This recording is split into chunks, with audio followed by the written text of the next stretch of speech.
Latest, former President Mugabe to appear before Parliament over missing $15 billion. President Robert Mugabe is set to appear before Parliament to expand on the allegations he made in 2016 that $15 billion worth of diamond revenue went missing. The issue came out yesterday in Parliament during a sitting of the Mines and Energy Portfolio Committee chaired by Norton MP Mlizwa. Mlizwa said Home Affairs Minister Robert Mugabe, a former mines minister, and his successor, Walter Chidakwa, would also be summoned for a grilling over the disappearance of the diamond revenue during their tenure.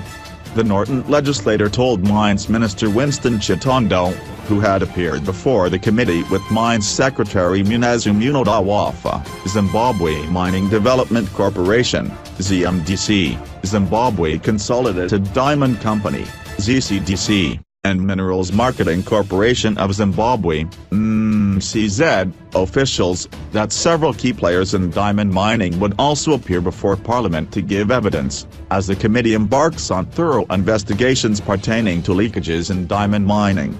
There are no sacred cows in terms of the oversight role of Parliament, and there is nothing that even stops us from calling Mugabe, who first mentioned the issue of the $15 billion, from appearing before Parliament and asking him how he came to know about that, Mlizwa said, without specifically mentioning when Mugabe would be summoned. As a new minister, Chitondo might not have an answer now on the issue of the $15 billion, but, as Parliament, we have a right to call anyone who is responsible for oral evidence, including Mugabe, Chidakwa and Mpofu, who were mines ministers when the diamonds were said to have disappeared, Mlizwa said. He said several players would be questioned, including institutions that benefited from mining concessions in Kiadzwa, among them the Army and the police. The Privileges, Immunities and Powers of Parliament Act and Parliament Standing Rules and Orders allow Parliament to summon anyone for oral evidence, except the sitting president, meaning Mugabe can be called to appear before Parliament. In a birthday interview in 2016, Mugabe claimed $15 billion worth of diamond revenue was unaccounted for, a claim that continues to dominate political discussions on accountability. Musicavenu MP Prosper Matsiami, MDCT, raised the issue of the missing $15 billion with Chitondo, demanding that the new minister gives the committee records of diamonds sold, the amount diverted through illicit financial flows and smuggling. Matsiami said diamond smuggling was prevalent in Kiadzwa, with foreigners camped in Mutare buying the mineral illegally. He claimed some diamonds were being kept at the Reserve Bank of Zimbabwe, RBZ, instead of the MCZ, which was against the MCZ Act. But Mlizwa said the issue was too big to handle for Chitondo, who was new in the ministry, adding that it would require thorough investigations.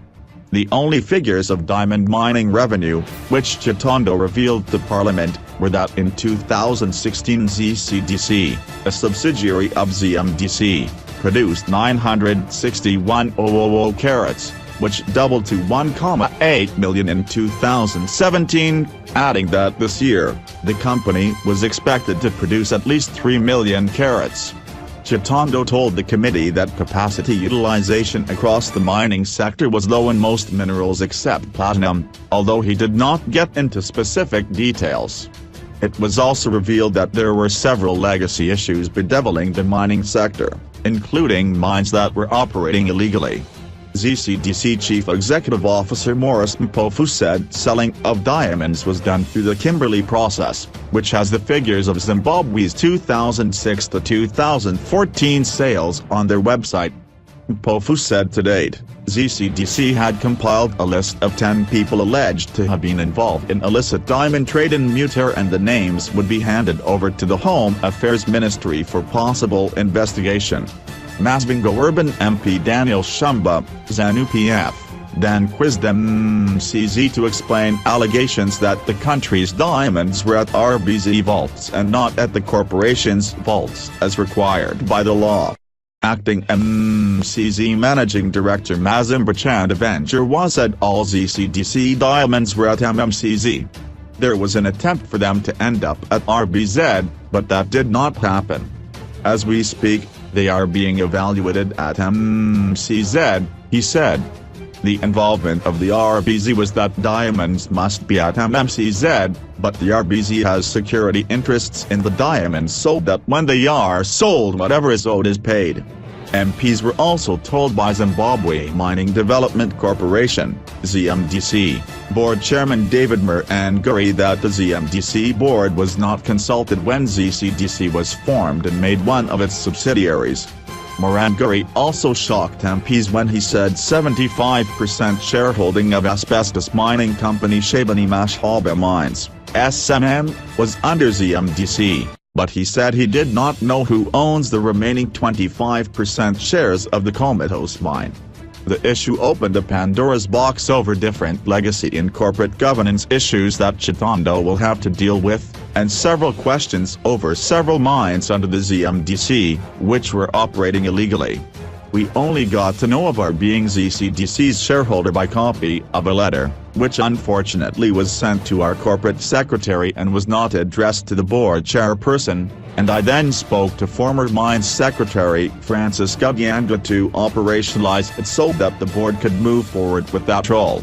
There was no board consultation and ZMDC was only informed last year, and the papers to form ZCDC were done without our knowledge to the extent that I surprisingly found my name on the papers without my knowledge, Muranguri said.